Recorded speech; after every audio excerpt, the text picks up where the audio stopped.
Okay, let's try it in this jack. Can you hear it? You can hear it. Does it sound staticky or is it just like pretty clean? Oh, but from the for the live stream. Okay.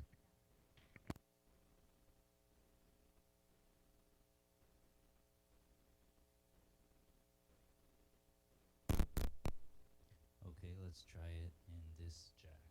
Can you hear it?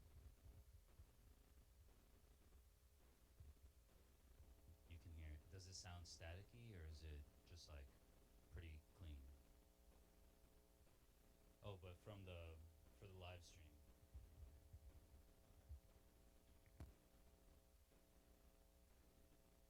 You can hear it. Does it sound staticky or is it just like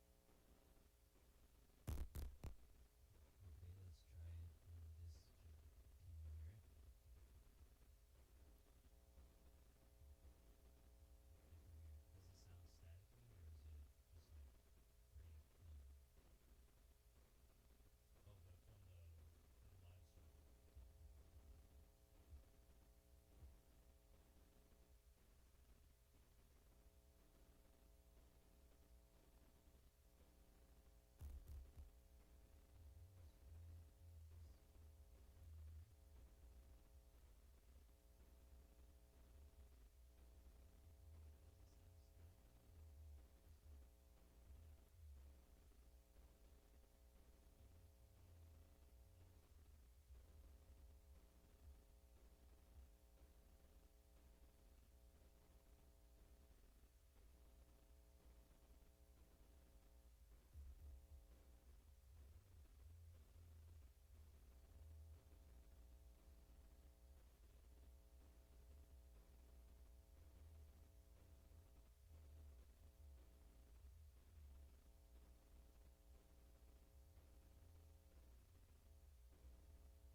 Okay, everyone, welcome. We're very happy to have you here at Mangalam Center. My name is Jack Petranker, and I'm the director of Mangalam Center and the Mangalam Research Center for Buddhist Languages. For this conference, we are mostly playing the role of host. It's a conference that was organized under different auspices, and I just wanted to let you know that this kind of program and other one-off programs that we're planning on doing, we're planning on building up more of a schedule of events like this, talks, films, and so on. So if you're not on our mailing list and you'd like to be informed, then please do sign up. We hope to make it a pretty regular thing and make Mangalam a really active part of the Berkeley community. We're very happy to have you here at Mangalam Center. My name is Jack Petranker, and I'm the director of Mangalam Research. Who is that guy? We'll fix that. There is a live feed on this if you want to text any of your friends. It's being live streamed. Organized under different auspices, and I just wanted to let you know that this kind of program and other one-off programs that we're planning on doing. Okay? Okay. Okay, great. Okay, well, I said everything I had to say, so let me turn it over to Ron Purser.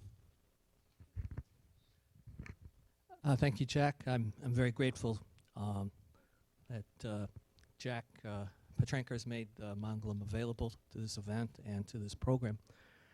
Very generous of Mangalam. So thank you for that. Just a few words is that the title of this project is Socially Engaged Mindfulness Interventions and the Promise of Making Refuge, funded by the Mind and Life Institute think tank program and the Frederick P. Lenz Foundation for American Buddhism, funded to San Francisco State University. And this program is kind of an evolution of about a 4-year period of a series of critiques on secular mindfulness by, I would say, most everyone on this panel here, going back to 2013. So we've been observing that. We've been concerned with the individualistic, commodified, biomedical, psychological paradigm in which mindfulness interventions are embedded. Not to say that they're not being helpful and they're providing much needed help to many, many people, but we felt that there were some limits to that paradigm. In a recent publication in the journal Mindfulness, article that just came out, the title was, "It's Too Early to Tell, the Potential and Impact and Challenges, Ethical or Otherwise, of Mainstreaming Mindfulness." We beg to differ. We don't think it's too early to tell. We're not going to wait. And we're reframing and decentering mindfulness under this rubric or this umbrella, which my two brilliant young colleagues here, Edward Ung and Zach Walsh, came up with. They sort of co-created this term, making refuge. So this is really their brainchild. And I've had an amazing collaboration with these two young, brilliant individuals over the last 2 or 3 years, and so I'm very grateful for that too. Who's next? Oh. Thank you. Hello everyone, thanks for coming. Thanks Jack and Mangalam for your hospitality. I'd like to take this opportunity to acknowledge that we're in a space that we're in the space of the Tibetan Buddhist people, a group of displaced and dispossessed people. I'd like to acknowledge this together with the acknowledgement of the Ohlone people, the land which has witnessed generations of people who have been displaced, enslaved, persecuted, and oppressed. So welcome here to this space as we gather together and recognize that these struggles are not past struggles, but struggles that are happening today. And I welcome you to keep this in mind as we share what we have talked about in the past few days about making refuge. I'll start with some And also, I want to thank all our friends who have joined us and taken your time out to be with us for the past 2.5 days. And thank you for coming. I'd like to start with some introductory and framing remarks about why we've organized this, why we're calling it Making Refuge.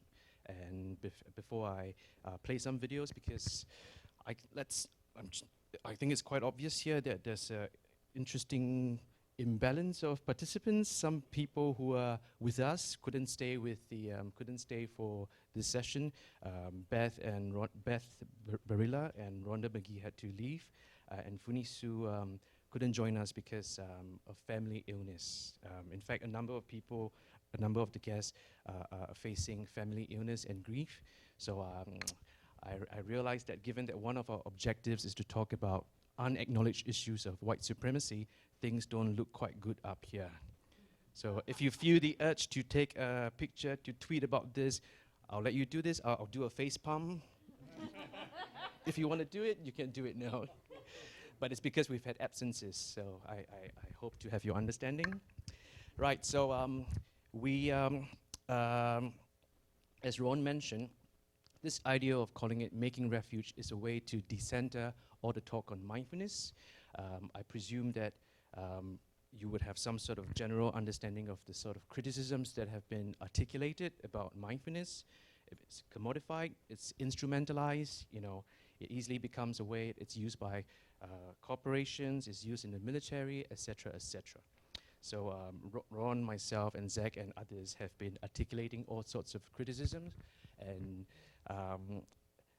often when we voice these sort of criticisms, the response would be, but Buddhism doesn't own mindfulness. It's Buddhist teachings, Dharma teachings have always had to adapt to new circumstances. But the thing is, yeah, we know that.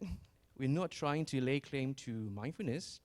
And if we are repeating these sort of concerns, it is because we actually recognize very seriously that it needs to go through a careful process of cultural translation. And this is not happening in a neutral, cultural, social, political space. So one of the strategies we have is to maybe let's stop talking about mindfulness, because I don't think people don't want happiness. I don't think people don't want stress reduction. But the question is, different people have different levels of material comfort and privilege to pursue happiness or stress reduction. So we begin to wonder that maybe we haven't been using our mindfulness appropriately. Maybe we haven't been paying attention appropriately, because mindfulness is just one factor in Buddhist practice that needs to be coupled with things like appropriate attention, heedfulness, and clear comprehension. So the question arose for us, how can we develop new ways of cultivating the practice so that we can be more attentive to questions of material insecurity and vulnerability, for instance. So this idea of making refuge, as Buddhists, it's a way for us to be honest and upfront about our commitments, because as Buddhists, we take refuge. But this notion of refuge is only meaningful if it is shared. There is no refuge if it is not shared. So it was Zach who very sharply emphasized to us that what if we speak of it as making refuge, something that has to be co-crafted. So the idea of making refuge sort of draws on Buddhist understanding, basic Buddhist understandings about choiceless exposure to vulnerability. We're born, we fall sick, we die, etc., etc. It also draws on various feminist and post-humanist thinking about the way we relate vulnerability to resistance. How do we see vulnerability as a condition for resistance? How do we rethink the relationship between the human and the non-human? So in drawing these together, we came up with a working definition of making refuge, which is understood as a collective task of building the conditions of trust and safety necessary for living and dying well together. And we have to do this as co-inhabitants of diverse communities and habitats. So making refuge is a collective task of building the conditions of trust and safety necessary for dying well together. And the work of making refuge can be performed in many ways, within our family, with our communities, with the land, with the environment, etc., etc. We all need conditions of trust and safety.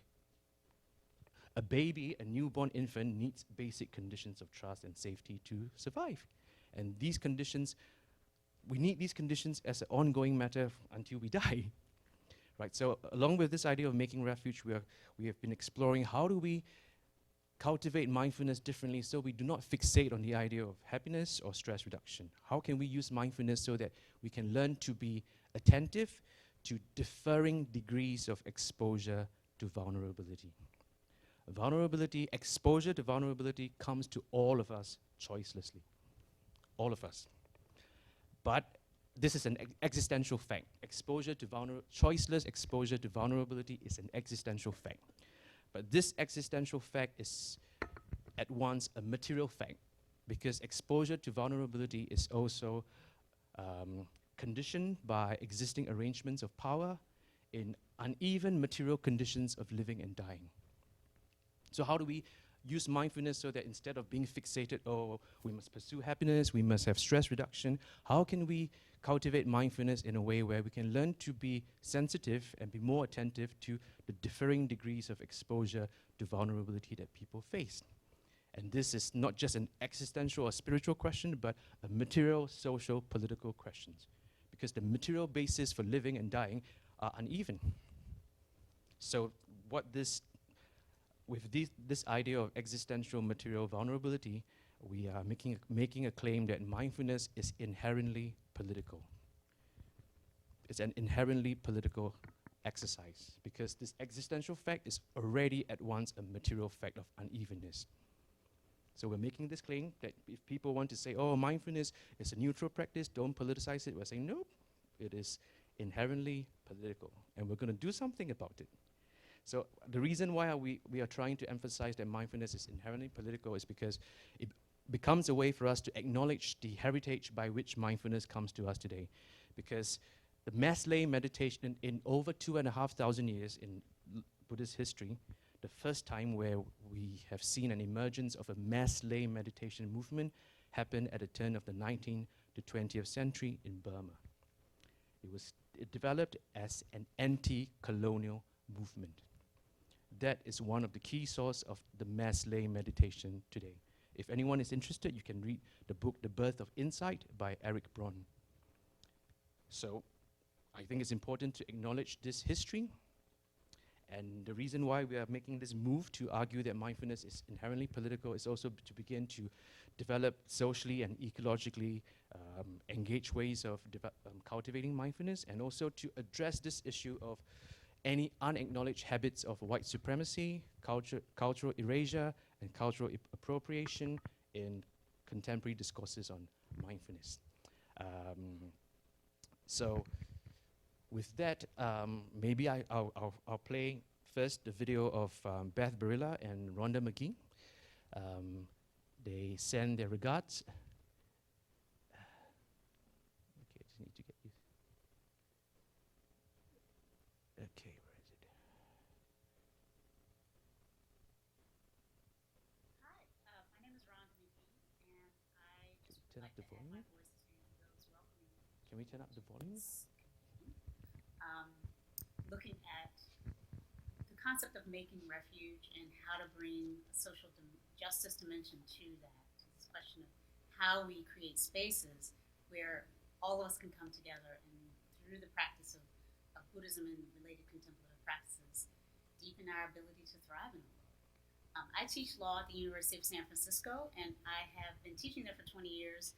And for the last almost 10, I've been bringing contemplative practices, awareness practices, mindfulness and compassion-based practices directly to bear on the teaching of some challenging issues around at the intersection of race and other social identities, and questions of justice and inequality that run through American legal history and confound us even to this day.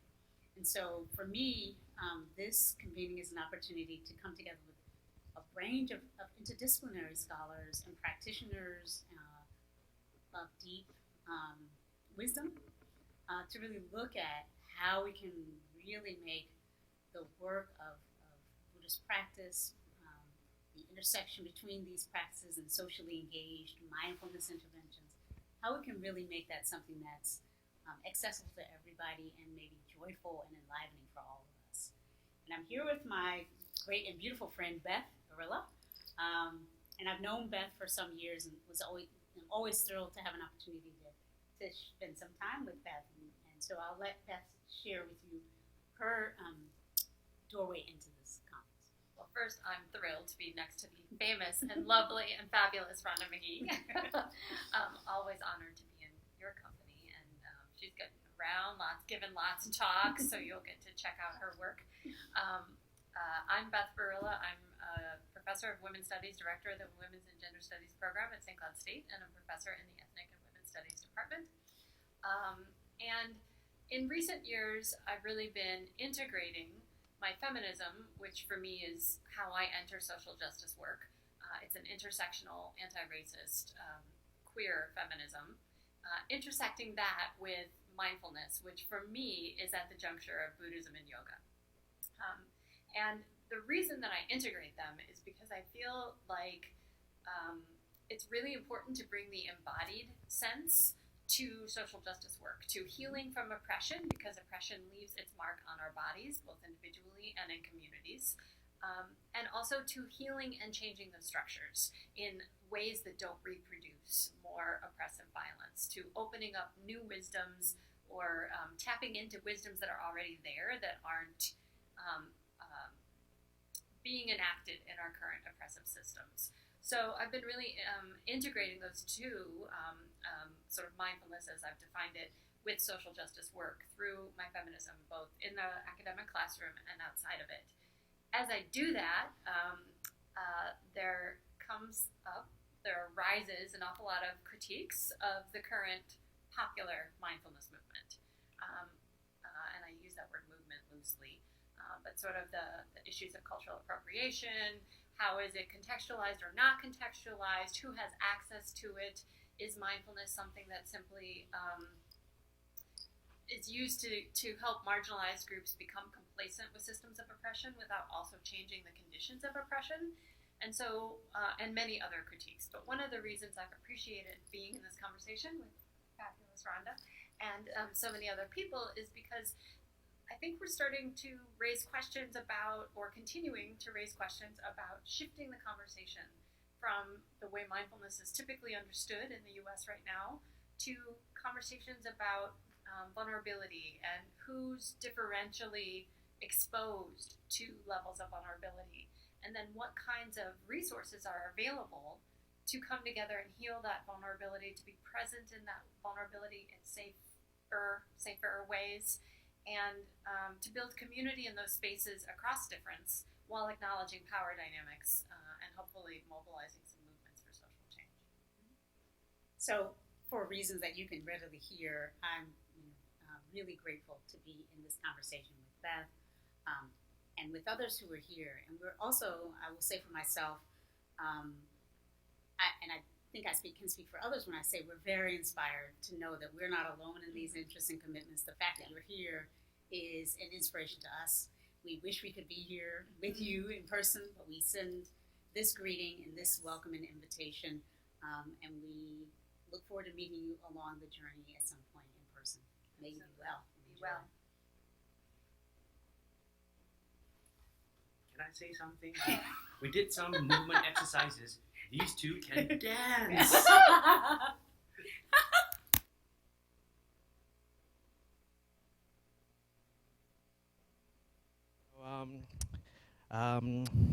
I like to, Funi has written us a message, and I think I'll read a message, and that should convey a sense of, hopefully, and I'll add a few more words, why we are concerned about this issue of white supremacy or cultural erasure and appropriation in the translation of mindfulness. So first, Funi has asked me to start with by reading it in Chinese, the first few lines of the Diamond Sutra. I'll try my best. 佛告悉菩提，凡所有相，即是希望。若见诸相非相，即见如来。The Buddha said to Subhuti, all appearances are illusory. To see that appearances are not appearances is to see the Tathagata, the Diamond of Perfect Wisdom Sutra. This is Funi. I've been reciting these words daily at my dad's bedside in the hospital. A big part of my being present with him during this part of his journey through late-stage cancer has involved daily recitation of the Diamond Sutra. During the daytime, we chat about this and that. I show him cat videos and we laugh. We receive news of his cancer spreading and we arranged his affairs. We watch more animal videos and smile quietly. At night, before I leave, we recite together. I recite the Diamond Sutra for him to hear as he quietly chants Namo Amitofo or Namo观世音菩萨over and over as we've been taught and embraced by generations before us. The Diamond of Perfect Wisdom Sutra, he said to me in Mandarin last night as I closed the sutra and raised it to my forehead 3 times. I used to recite that for your mom during her 49 days. I think that's a reference to the funeral rites, 49 days. You did? I ask. He nods his head. I wonder if it feels like for him, I wonder what it feels like for him to hear me recite the same sutra on his behalf as he struggles through many of the same symptoms she did. He has trouble breathing because of fluid built up in his lungs. This makes sitting and laying meditation hard. But sitting, laying meditation was never our collective family practice anyway. We recited and chanted and we made time to exist together. Now, sitting with him every day, reciting and chanting in the evenings, we are able to be present with the reality of impermanence. It transports us to a world beyond the hospital, the constant low humming of many machines. Beyond the cancer cells metastasizing in his organs, beyond this body form that suffers. Beyond. Gone, gone, gone beyond. Gone utterly beyond. Oh, what an awakening. Gate, gate, paragate, parasamgate, bodhi swaha. Dear friends and participants at the socially engaged mindfulness and the promise of making refuge gathering, I am sorry that I could not be present with you today. I was very much looking forward to experiencing new ways of understanding mindfulness with you all through this opportunity. I'm grateful for the workshop organizers for inviting me. However, I'm currently practicing mindfulness with my dad during this important time.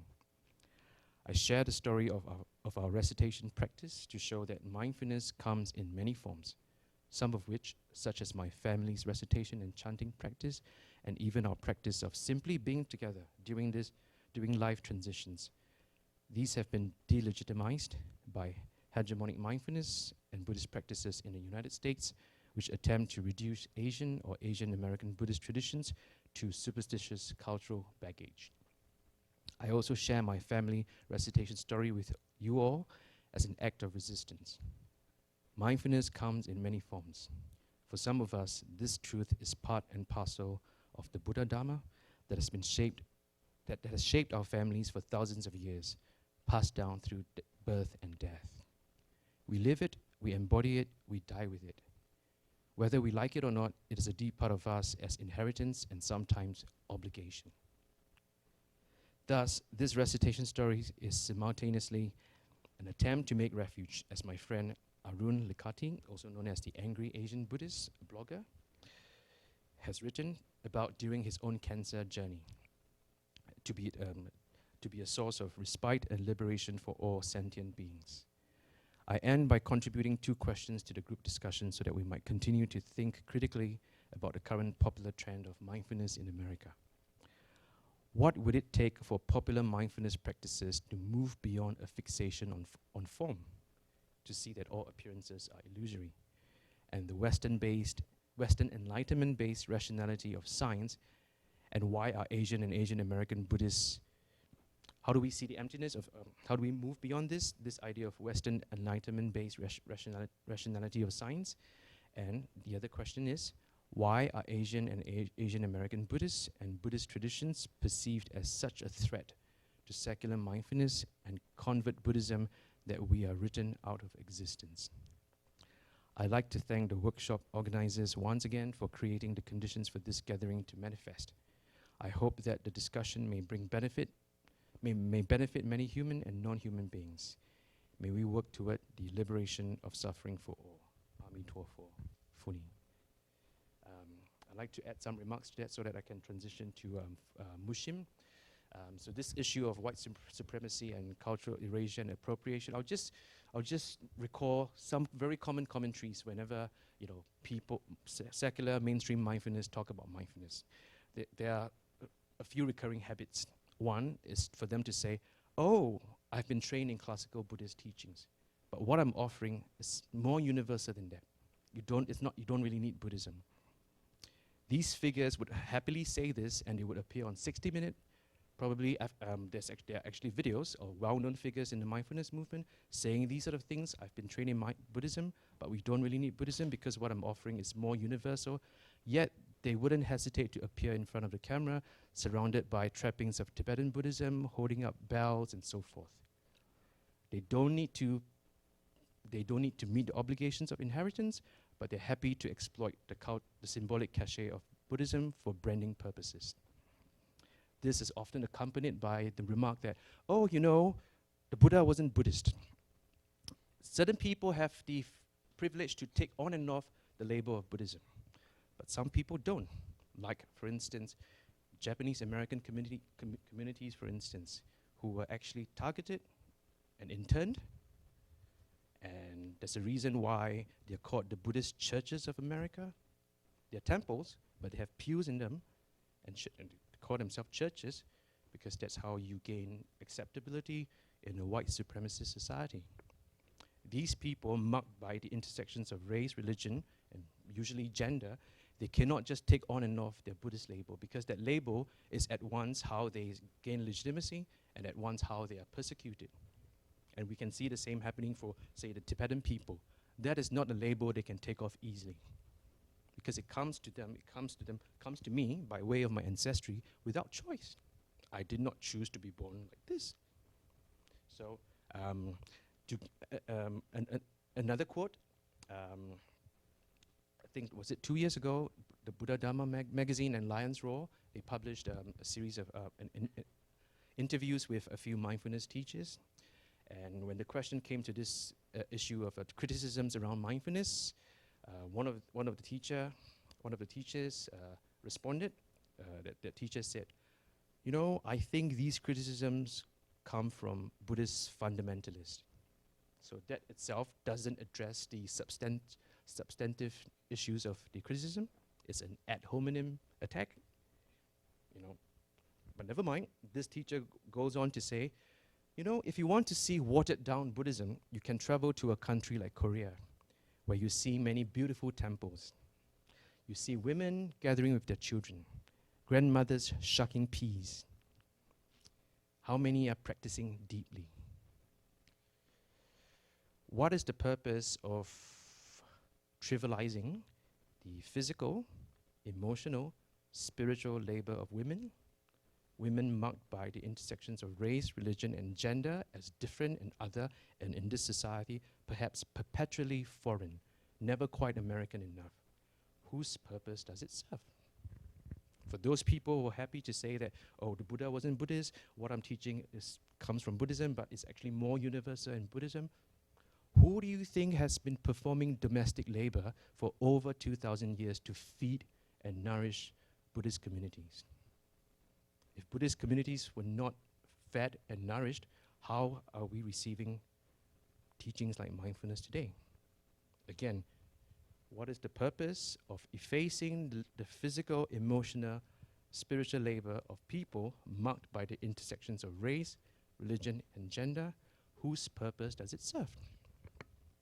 That's my question. I would like to leave it open for you, and I'll pass it on to Mushim. So just so you know, we've broken it up into two groups. So we have one group here that would share their findings from their reflections from the past 2 days, and another group. Thank you very much, Ed. And I'm just taking a look around the room and so delighted to see folks I know and also those of you whom I don't yet know, and I'm getting to know through this event. So my name is Mushim. That is a Korean Buddhist name. I myself am Japanese American. I grew up in Ohio. Patricia, that's the name my dad gave me. And Ikeda is my family name. So my name is Mushim Patricia Ikeda, and I'm a teacher. Also work on staff at the East Bay Meditation Center, right in downtown Oakland, on 17th at Harrison near Lake Merritt. How many of you have heard of East Bay Meditation Center? Might want to look at, wow, okay, put those hands up.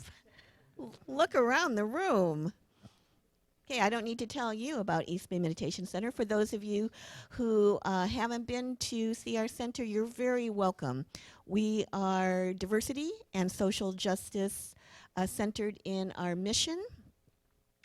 And our basic regular groups are for people of color, for members of the lesbian, gay, bisexual, queer, intersex, questioning, same-gender loving community. We have a meditation group for folks who self-identify as disabled with chronic illness, chronic pain. And also we have a regular meditation group on Friday evenings for all who are interested in mindfulness and social justice, some of the many issues that Ed has described so well. So just briefly, before I share the floor with Dawn and Doshin, I was invited, along with Rhonda McGee, whom you saw in one of the videos, to look at socially engaged mindfulness and making refuge with a special focus on racial minorities and other underrepresented communities and social justice and how that's intersecting with mindfulness and making refuge. I will say that my entire life's work has been dedicated to working with underrepresented communities.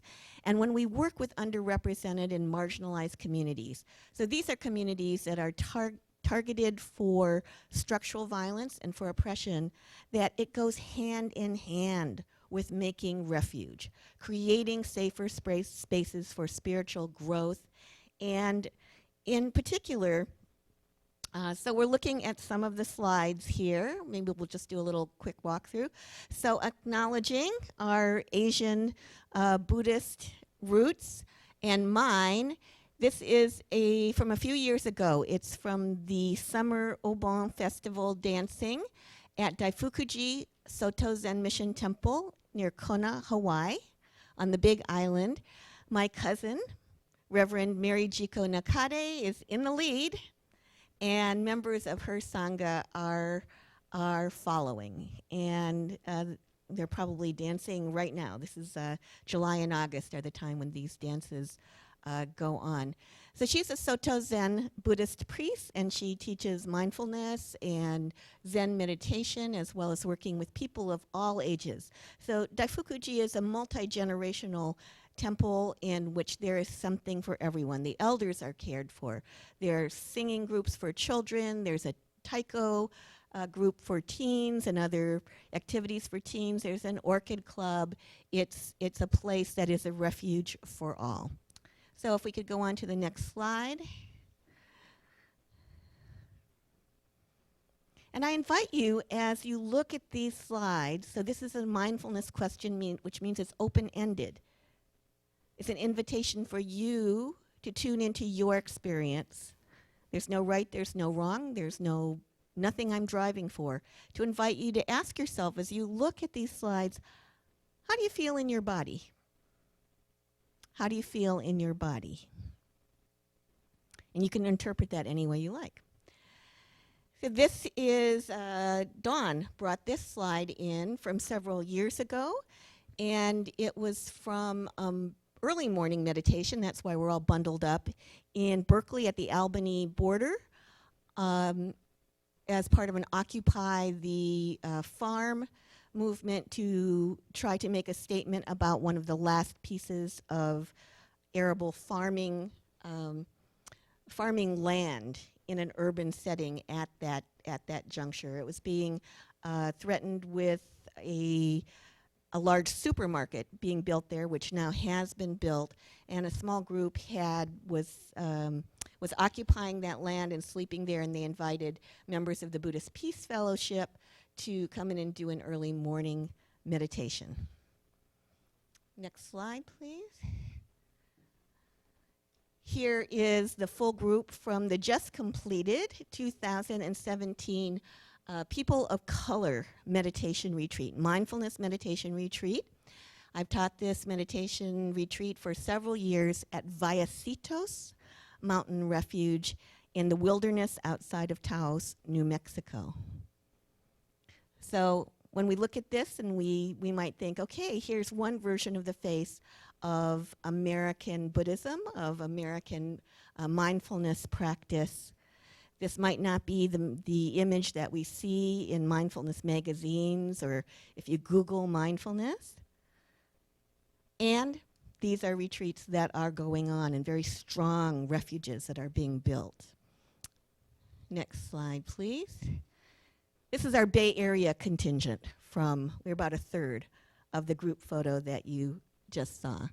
So once again, just take a moment and ask yourself what you're seeing, who you're seeing, and how you feel in your body. Next slide, please. And here is the most recent graduated year-long cohort from a program of secular mindfulness for social justice activists and agents of change that I teach at East Bay Meditation Center. This is Practice in Transformative Action, the 4th cohort. It was our final day-long retreat. We took several group photos. Some were serious, some were power to the people, and this was our silly photo. And after we had these photos taken and distributed, one member of the cohort wrote in and said, what a lively and colorful group we are, and how much joy seeing this gave to this person. And then here we have Ed kind of photobombing, but because he's taking the Wi-Fi. So this is from this retreat, from the past couple of days. I always am now trying to incorporate mindful movement into all of the work that I do. And so we did some mindful movement, which is based on trauma-based, mindfulness-based healing that is now is a field that's being rapidly developed and is of special importance to everyone who suffers from trauma and has special importance when it's situated in certain communities. And then this just spontaneously occurred. I taught the group some mindful movements based on animal movements, and this was called the octopus, and it then just spontaneously evolved into an octopus conga line. Yes. So, I mean, we can laugh when we look at it. It's something that if we think about, if we included mindful movement in all like academic conferences, in business groups, where people would not need to feel embarrassed. For me, I can tell you I went from being a kind of sleepy and a little bit tired, not because I was bored at all, just because I was a little tired, to feeling fresh and energized within about 3 or 4 minutes.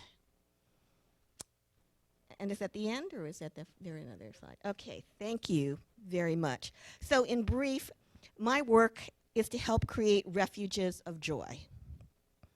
So refuge, not just in the sense of fleeing from oppression and contracting, hiding to heal, to kind of hiding out, to heal our wounds and our traumas.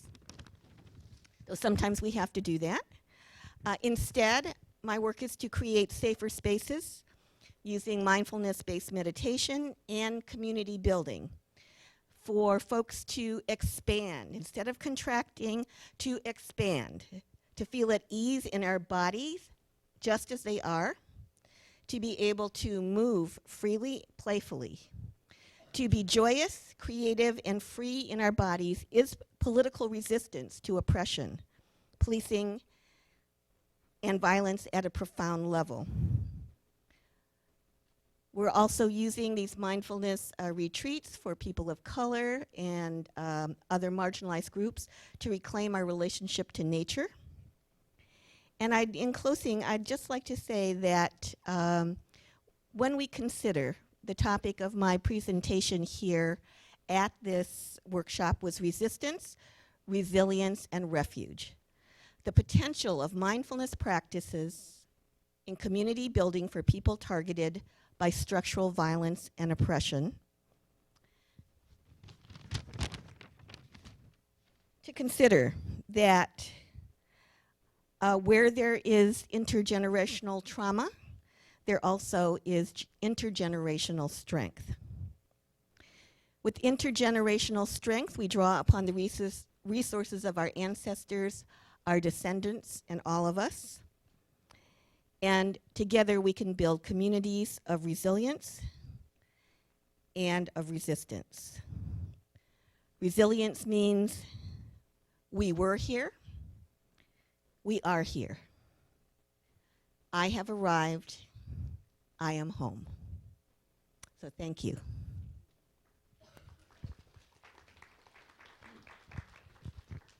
And I'll turn the microphone over to Dawn and Doshin. Thanks, Mushim. My name is Dawn Haney. I am one of the co-directors of the Buddhist Peace Fellowship, which is a national organization, been around for almost 40 years now, working at the intersection of Buddhism and social justice, and had the good fortune this weekend to work closely with Doshin. Hello. I'm Doshin Nathan Woods. I'm a novice Soto Buddhist priest at the Sweetwater Zen Center in National City, California, which is on the Tijuana-San Diego border region. I am also an anthropologist, and I teach in the Buddhist chaplaincy program at the University of the West. We were invited in our joint session to reflect on political activism on my side and community engagement for Doshin. And as we started talking together about what we wanted to offer to this community, both through the weekend and to you all, we settled on a conversation about ceremony. And in part, this came from a couple of places. One, in reflecting on what we might recenter as we decenter mindfulness. Ceremony and ritual feel like the first things that get excluded in more secularized forms of Buddhism and mindfulness, including ones that I've been trained in. And so bringing ceremony and ritual to the center felt like an important move in decentering white forms of Buddhism and recentering Asian and Asian American Buddhisms. So the definition of ceremony that we were working with is rather broad, but consistent with how I've been trained in the Soto tradition.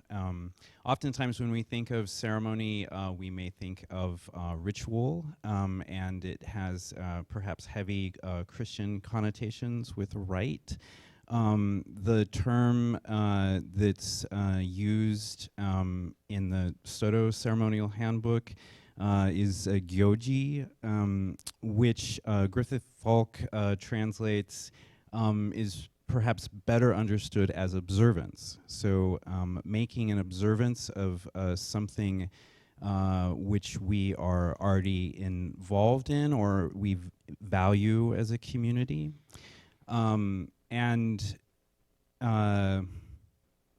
part of that then is recognizing the relationships that we're in our day-to-day activities, and also intentions or values that we want to hold up, or relationships that we would like to develop.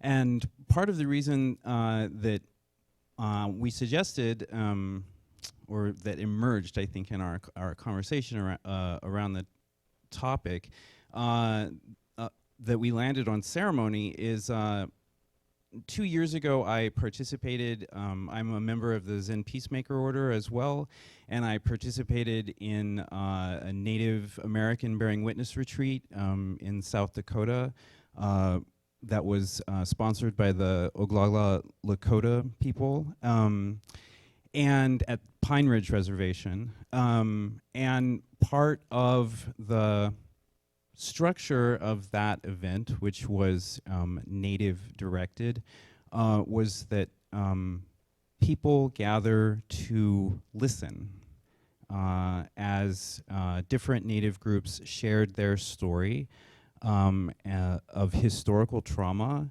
related to settler colonialism and genocide. So this was a 10-day event in which there was a lot of deep sharing, and there was also a lot of shared ceremony that emerged in the retreat that had to do with acknowledging what we were doing. So I saw a lot of overlap between how I have been being trained in Soto ceremonial practice and also in the Native traditions that were being shared at the Bearing Witness retreat. And during that retreat, there was an elder who, in the sort of middle of his presentation, looked out to the audience, which was a mixed audience of convert and heritage Buddhists, secular mindfulness practitioners, the descendants of settlers in the region, the descendants of natives who share native ancestry but perhaps not tribal enrollment, sort of pounded on the table and said, "Return to your ceremonies. We have to return to our ceremonies." That became a question for me, a very live question for me, and one that the contingency from Sweetwater took back to our community, where we started to look at the doctrine of discovery as a ceremonial action which not only founded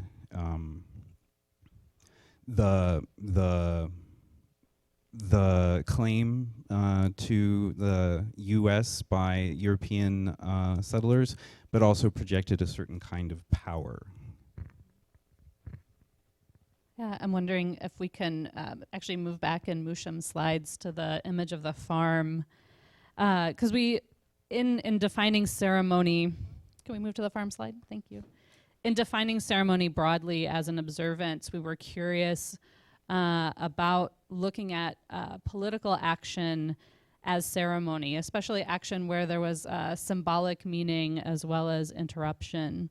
And so some of the elements you can't see in the farm action, it just looks like an outdoor meditation practice if you just look at the photo. But as Musham named, the setting was important, that this is the last piece of arable farmland in the East Bay that had been occupied by activists against development. Also, what you can't see is that the timing is early morning, and that the activists occupying the land had asked us to be there because this was the time they were most worried about police coming to raid their camp. And so a question we brought to this group that I just posed to you all as well is, how do we imagine ceremony that could help us unlearn dominance? How is this possible? And I think in this example, some of that unlearning is about the need for land to be productive. It's about our own internalized deference to the dominance of policing and land ownership. And it's also an unlearning of this false dichotomy between spiritual and political, that right here in this action, those can happen at the same time. So again, this question you might take home with you. I'm curious to keep talking about it. Can we imagine ceremonies that would help us unlearn dominance? Thank you. I'll pass it on to them, but just as a refresher, we are not saying that mindfulness is useless, but what if mindfulness is part of a larger task of making refuge? We all need basic conditions of trust and safety before mindfulness can be cultivated in meaningful ways. So how do we build those conditions? So just to jump off of that, sort of trying to envision mindfulness or contemplative practice really in a sort of broader sense, and as it connects to issues of injustice and social injustice and ecological injustice, which heretofore haven't been the focus of mindfulness practices in particular. So moving from some of the discussions of social justice that we've sort of entertained, we'd like to also pick up on this thread of ecological injustice and how it's intersectionally connected with social justice, because we can't understand these two as separated. So in the next sort of segment, we're particularly interested in also in the sort of potential for contemplative practices to allow ourselves to experience what this intersection looks like, and to sort of connect with that experience as sort of a lived reality, not something that's removed from us. So that when we think of climate change, we don't think of just abstract statistics or sort of oppressed populations some other place, but that we connect with it intimately, because it's all around us if we actually awaken to that sort of reality. So in the next 5 or 6 minutes, we want to show a series of images which will sort of connect to this sort of contemplative dimension of the ecological crisis in a more intimate way. So I should just briefly disclaim that some of the images for some people may be in some sense disturbing, because the ecological crisis is quite disturbing. So if at any time you want to sort of take a break or tap out, feel free. But just sit with these images if you can, and see what arises. Any feelings or...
So part of what we're interested in doing this kind of an exercise is to experiment with changing perhaps the object of contemplation.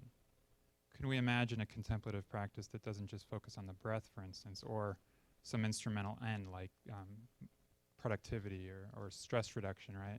In many cases, this is stress-inducing, right?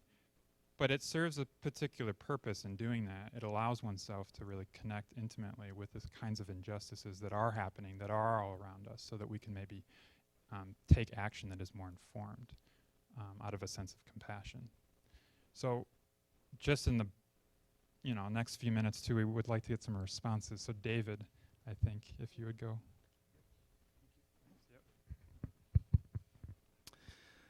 My name is David Loy. I'm a long-term Zen student, a sometime Zen teacher, and a recovering academic. And most recently, I live just outside Boulder, Colorado, where we have just, myself, along with some friend Dharma students and teachers, we've just purchased an Eco-Dharma center about 30 minutes outside North Boulder. I don't know if you've heard about it, the Rocky Mountain Eco-Dharma Retreat Center. Just purchased it a month or so ago, and we're about to have our first full retreat starting next Friday. If you're interested, there's more information on a side table here. But it seems to us that this is also a very important aspect of refuge, refuge in the natural world. The concept of Eco-Dharma is quite new.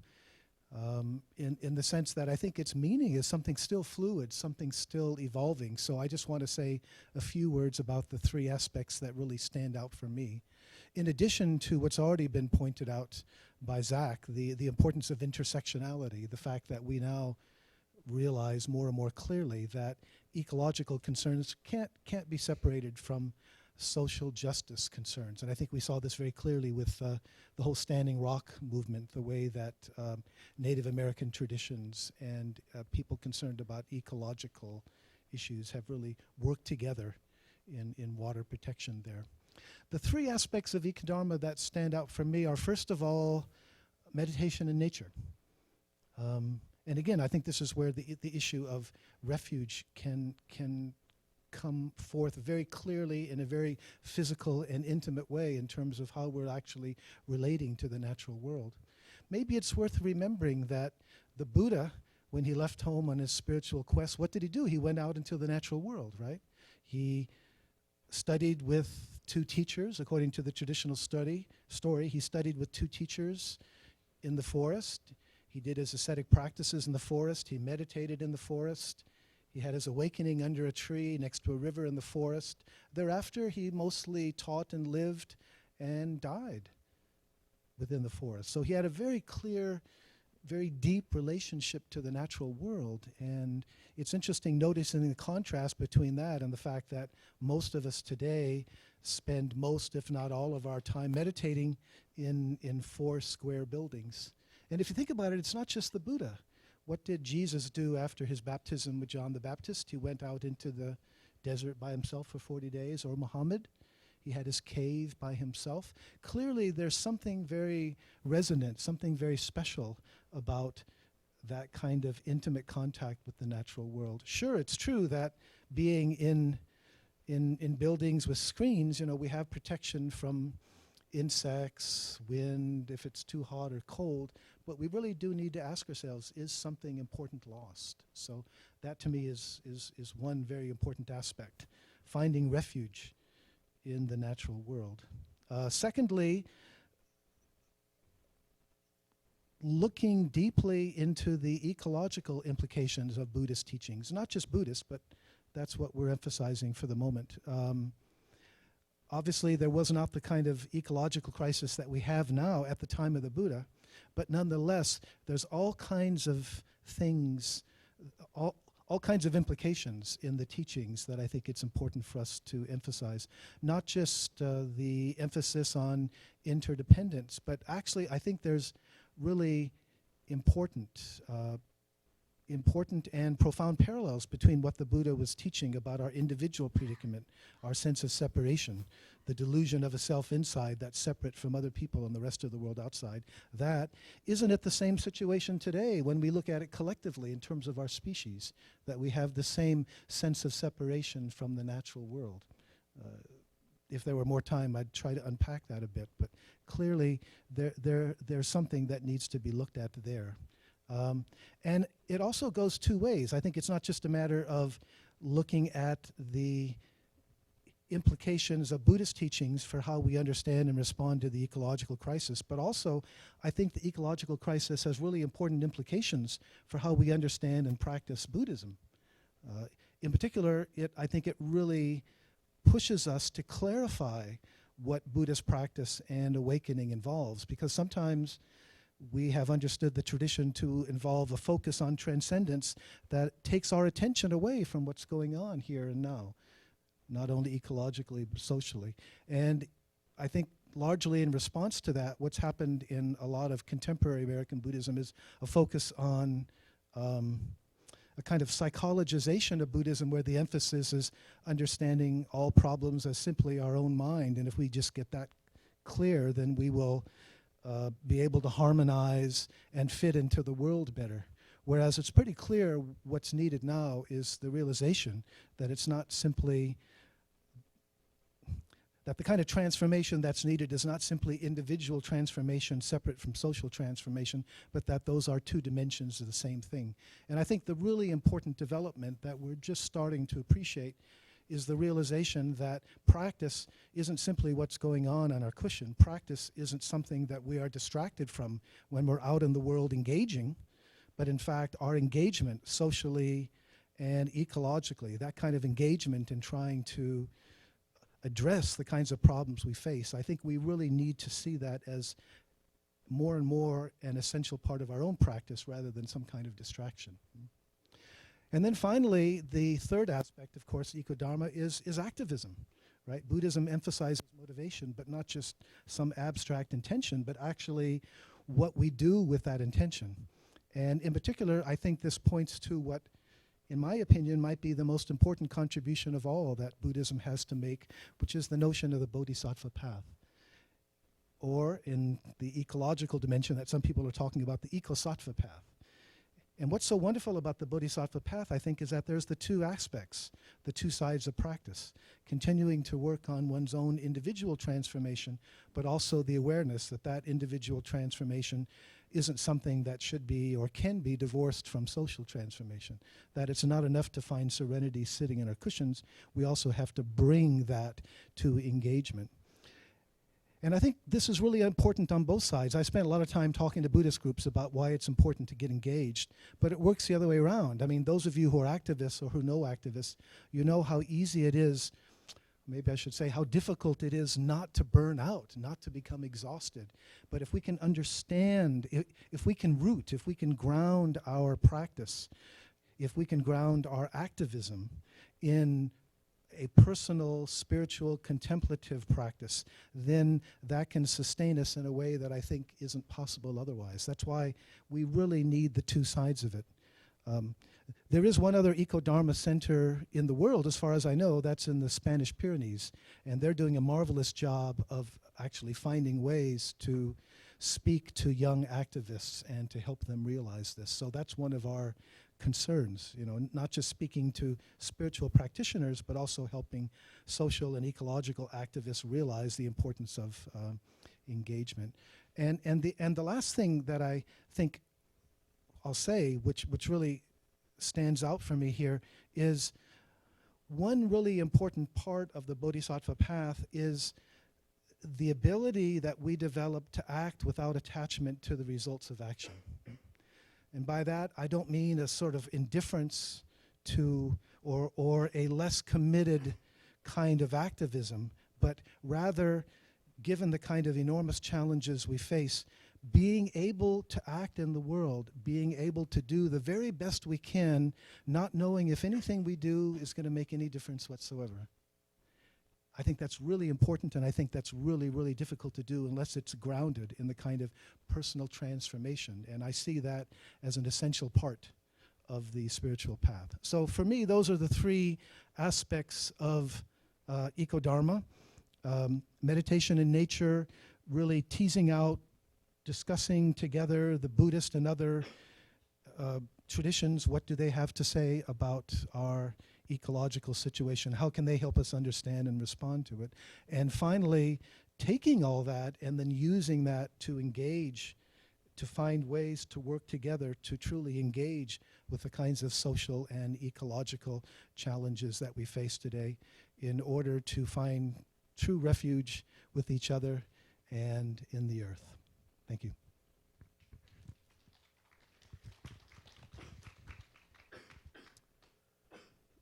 Thank you, David. I know we're going to move on very quickly to open up to a conversation and invite you to respond to some of the issues. My name is Peter Doran. I'm based at the School of Law at Queen's University in Belfast. I practice in the Soto tradition and in the tradition of Thich Nhat Hanh, the Vietnamese peace activist and Zen teacher, currently based in France. The images that we have just seen that were put together by Zach, for me, they summoned up that phrase, the ecological sublime. The experience that many of us have, I think, in the face of the unfolding ecological crises, the multiple crises, the cry of the earth, and the command and the cries of those communities who are subject to ecological injustice or forms of environmental injustice. And there's a sense of standing somewhere between the vastness, the sense of awe, the sense of belonging and responsibility, and the unfolding tragedy. Something that's out there in high politics, in the media, but something that's deeply personal, something that's under our skin and deeply intimate. I think of my children when they ask questions about climate change and the future of the planet that they will inhabit, about their careers and what they can do to overcome a sense that we are on a path that will compromise the quality of their life and future. So in many ways, the ecological crisis of itself reduces us to silence. It poses an ethical command, and we all live with that at various levels of consciousness from day to day. And one of the interests that I have is the way in which the dominant economic system, the capitalist system, has come to colonize or occupy so much of our attention. In fact, it now mines, occupies, and monetizes our capacity for attention, our very subjectivity. First of all, it was the forests. Then it was the land. Then it was the bodies of the laborers.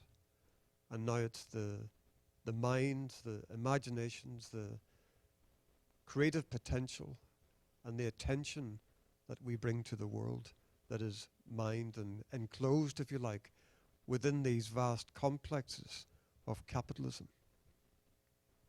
So in that sense, there is a challenge and an inquiry about how we begin to cultivate, make time for, attend to, bring care and restore love to these relations with those who are suffering great environmental injustice, but also restore intimacy and a reconciliation to the earth itself as our first and last refuge. Thanks.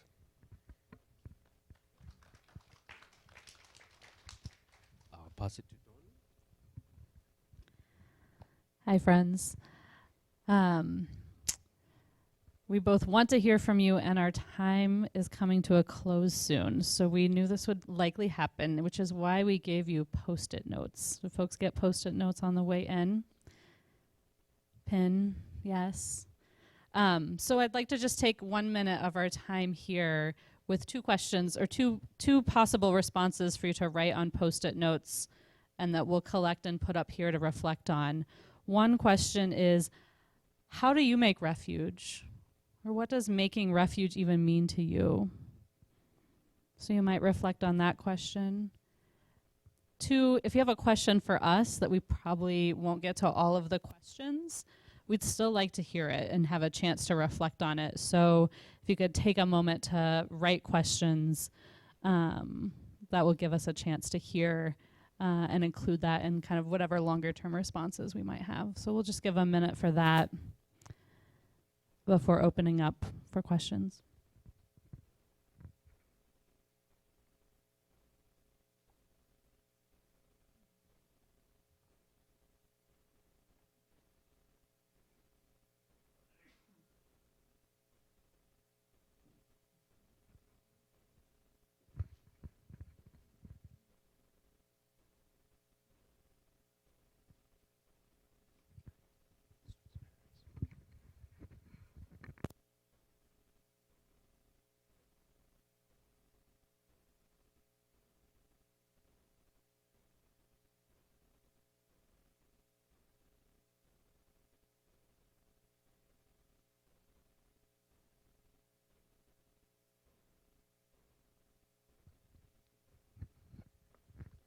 Just another 10 or 20 seconds, or during Q&A, if you have other thoughts that come up, feel free to continue to write those down.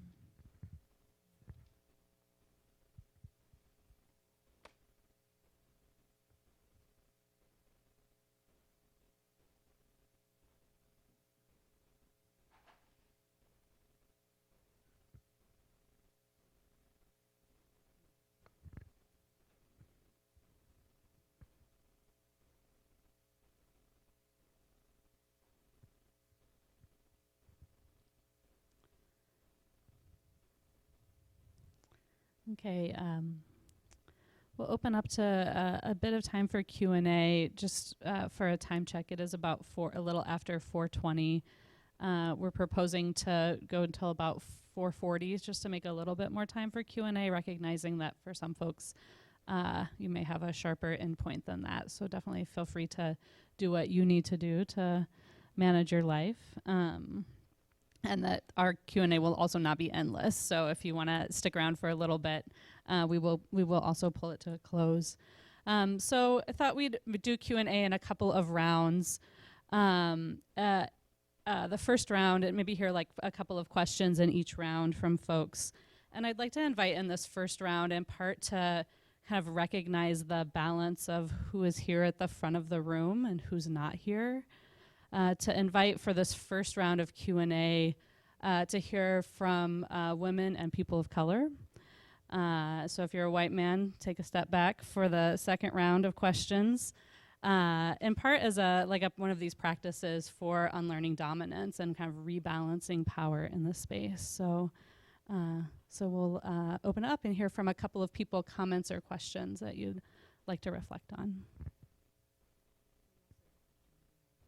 Thank you, Musham, gender nonconforming, gender non-binary folks as well in that.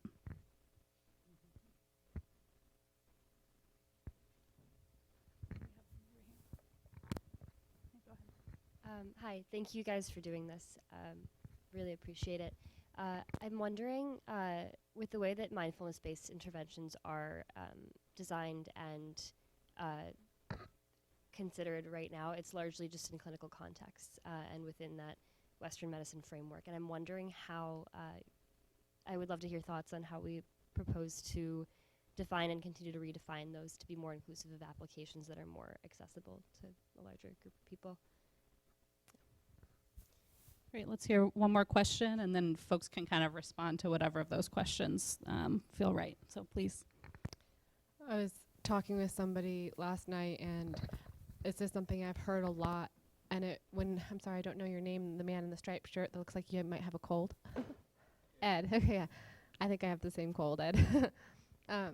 Well, this man was talking to me, and he was really emphasizing how good it was that I'm a Buddhist, and I was speaking about that I'm a Buddhist, and I'm really clear that that's a religion. And I think there's this whole thing that's happening where religion is, the idea of religion is really seen as something limiting. And so when you were talking about your experience, I could see there being a little bit potentially of an enmeshment there where people are taking and using religion, but then wanting to redefine it as something like a philosophy or mindfulness, but they're doing religious practices that are, they're appropriating them. And I don't know, I just wanted to hear something about the idea of how people are resistant to religion and just how that might be included in this. Yeah, maybe we can hear briefly from a couple of panelists before opening up to more questions.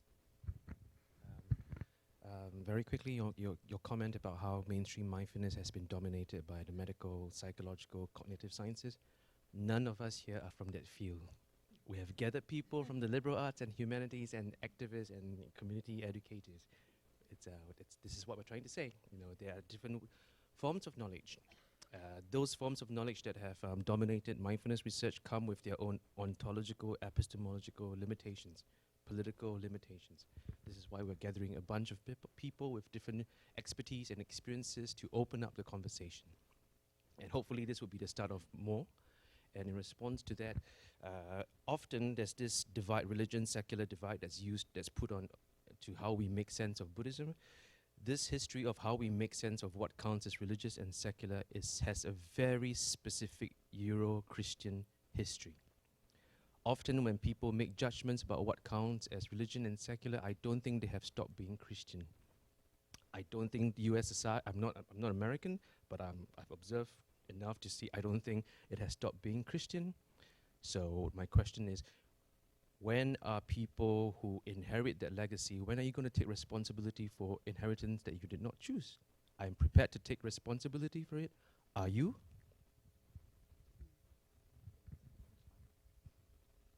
I can just add briefly to the comment that was over here about clinical sort of applications of mindfulness. One of my interests in doing this kind of work is also to expand the field of research, of knowledge that's generated, but also the range of practices that are developed as part of curriculum.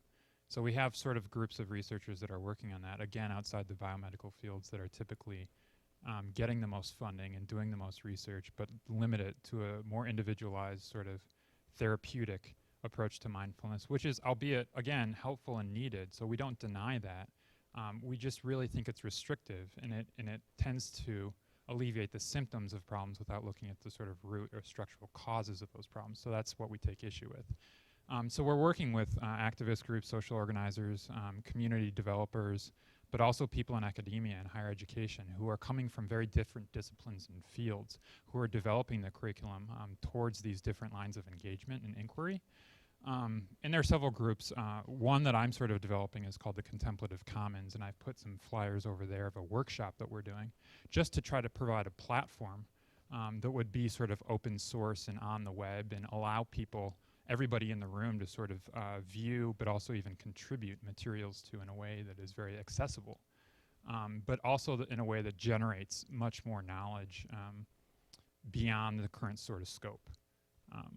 And there are other groups. Beth Barilla, who was also introduced towards the beginning, has a great website on contemplative pedagogy, who goes through different exercises, and she uses them in her women's and gender studies classes to understand sort of historic oppression and trauma and how to work through that as opposed to sort of clinical application. So there's some, hope.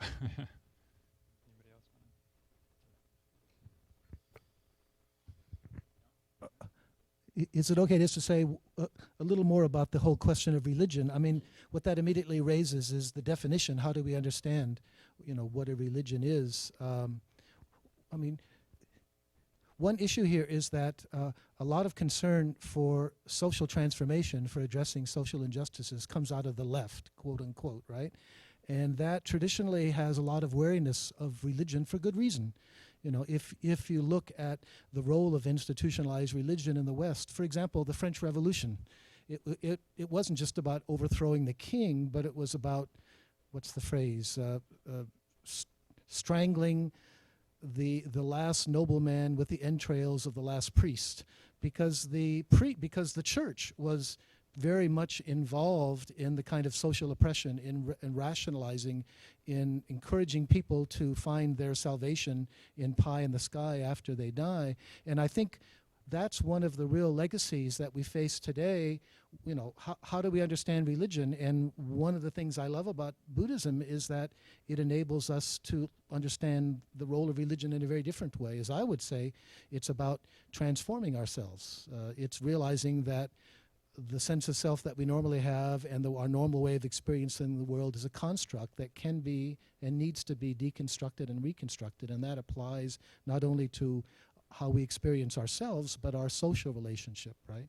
So insofar as Buddhism can help us play that role, then I think we can see that the kind of transformations Buddhism is encouraging are also something that fit very well into the larger social and ecological transformations that challenge us today, to the point that if we Buddhists can't do that or don't want to get engaged in that because we understand Buddhism as something about our own individual awakening that's separate from the well-being of other people, then I would say if that's our understanding of Buddhism, that's not what the world needs today. The world doesn't need Buddhism. But of course, as I've said, I think Buddhism has a lot more to offer. Yeah. Yeah, so I just wanted to sort of tag a theme that's come up for me in the several days that we've been meeting, which is also a sense or a commitment of the importance of material support to making refuge. And one model that I like to hold up in terms of socially engaged mindfulness interventions is this program, and I don't know if it's been developed further. It was started as an MDiv thesis called the Mindful Allies Project, which is MAPS. Part of that program, though, there was a request from folks in, and as I understand it, there was a request from folks in sort of working class POC neighborhoods for mindfulness for stress reduction. And the program was designed in part with a community center so that folks could, engage in the mindfulness education, but they were also provided with childcare and a meal. So that people who are working or working class parents, single parents, for example, who are interested in pursuing mindfulness at however it's defined, for health or stress or religious exposure, could actually participate, so that the entry or access was sort of changed. That question was changed for them just by those considerations. So that's an intervention that I like to highlight because it does really exemplify some of the issues that are involved in these, particularly in terms of material support and access. I think we have time to at least hear a couple more comments and questions. We may not have time to fully respond, but would love to hear more voices in the room from anyone in this round.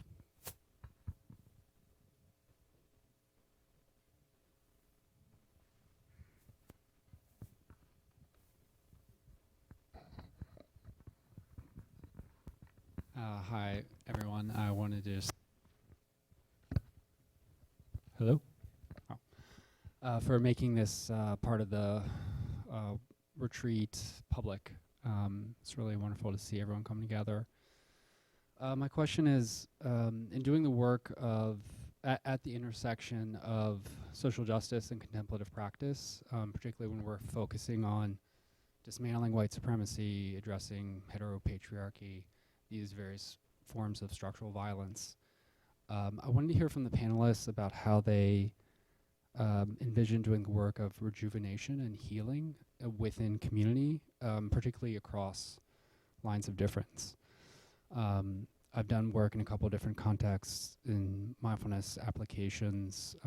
For instance, working with young people with an organization that has a social justice lens but teaches mindfulness to them within that lens. And we, as mentors, do a lot of work beforehand to talk about how we hold that process of creating an inclusive community that it's not just about diversity per se, but actually creating welcoming and belongingness.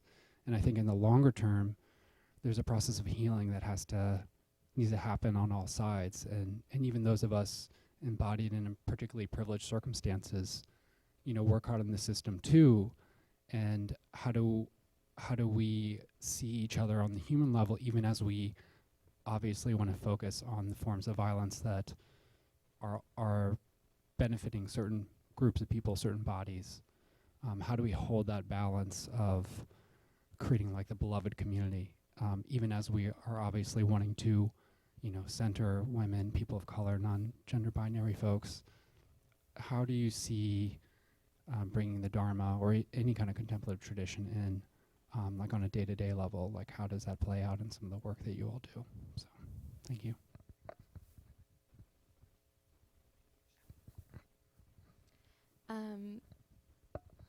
Hello.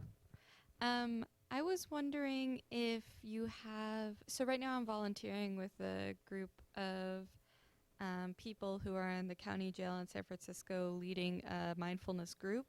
And I was just wondering if you have any specific kind of tips for resources for me that I can bring to them in that setting, because they're definitely people who are on the more oppressed side, traumatized side of everything and things, and obviously they can't really access anything in their situation themselves. So anything that I could bring to that group that you would recommend.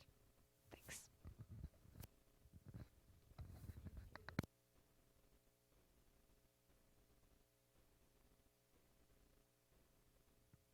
Is this on? Yeah. So just briefly, you might want to take out your phone to take a note or something. I'm just going to direct you, both of you, to two really magnificent online resources. I did mention I'm with the East Bay Meditation Center, and you can always contact us for our lists of resources, of which we have many. So www.eastbaymeditation.org, contact us. If you click on that, you're going to get me most of the time. And we're happy to answer your questions. So in answer to your question, I'm going to direct you and invite all of you to a magnificent online resource from a recently formed group called the Undocu Healing Project. Undocu Healing Project. So UNDOCUHELING. And it is a resource that is envisioned for communities of undocumented immigrants, and they're offering tools for all.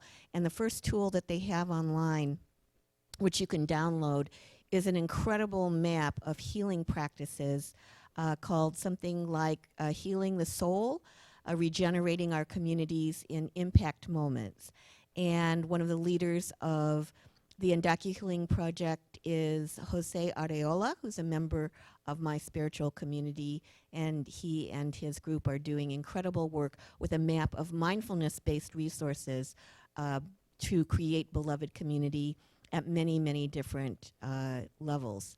In answer to your question, I would invite you to look at the website for East Point Peace Academy. A key person there is Kazu Haga, who's doing Kingian nonviolence training across the nation, and particularly working with folks who are incarcerated using mindfulness, mindfulness-based techniques.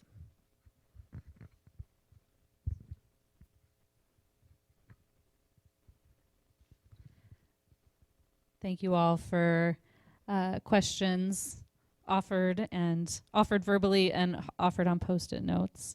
As you exit, we'll invite folks to place them up on the whiteboard, and I'm also happy to come collect those as well from folks so that we can continue to hear from you and be in conversation as we move towards closing. And just as we close, we'd like to offer a dedication. So I'm going to use the bell and give some instructions on that. Yeah, if you, sorry.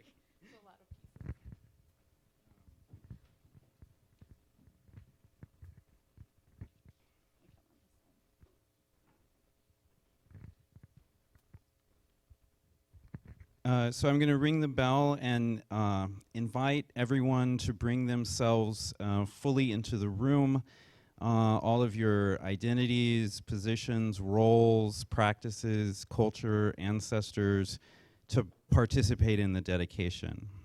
After I read the dedication, I invite everyone to look around the room and greet one another with your eyes. Notice who's in the room. Notice who's absent and who you would like to invite into a space like this. And we'll close with standing or seating bow as a gesture of respect to ourselves and to others. Sure, if you...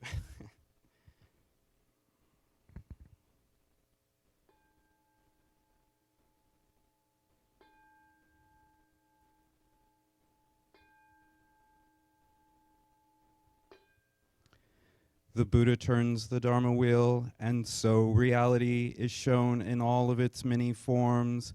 We gather to embrace reality and in its great diversity to acknowledge the gift of Dharma, carried forth by multiple Asian lineages, often forgotten. In this great benevolence, we recognize refuge as shared, found in all traditions and cultures, made through connection to all beings and the great earth. The Dharma liberates all suffering beings and invites them to great joy. That refuge may embody distinctiveness and mutuality. We hold the vision to give completely and without reservation the gift of fearlessness.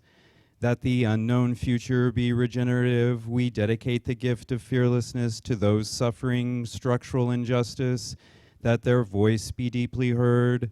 Those who suffer in their turn away from our shared exposure to vulnerability, that we all be mutually healed, and all unheard voices who yearn for refuge, that they may come to safety, resilience, and joy. Now I invite everyone to just look around the room and acknowledge one another with your eyes.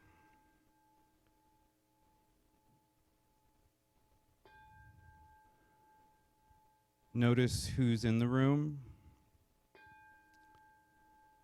Notice who's absent. Notice who you'd like to invite into a space like this.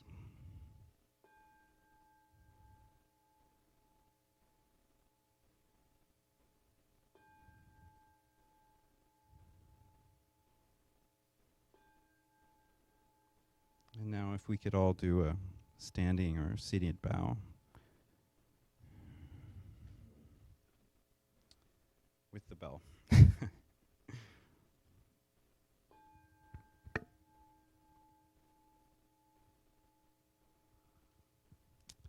Thank you so much for coming to participate in making Refuge with us.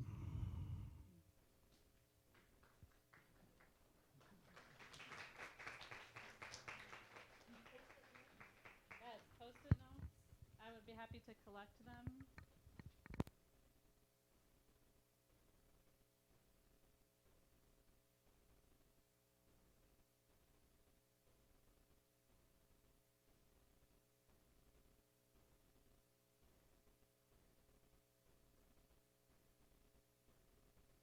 Test. I also like to thank Morgan Wells, who has been instrumental in making this event happen, as well as Anne Bergforce. I don't know if I'm pronouncing that right, but she's also been very instrumental. Thank you. And Mangalam Centers.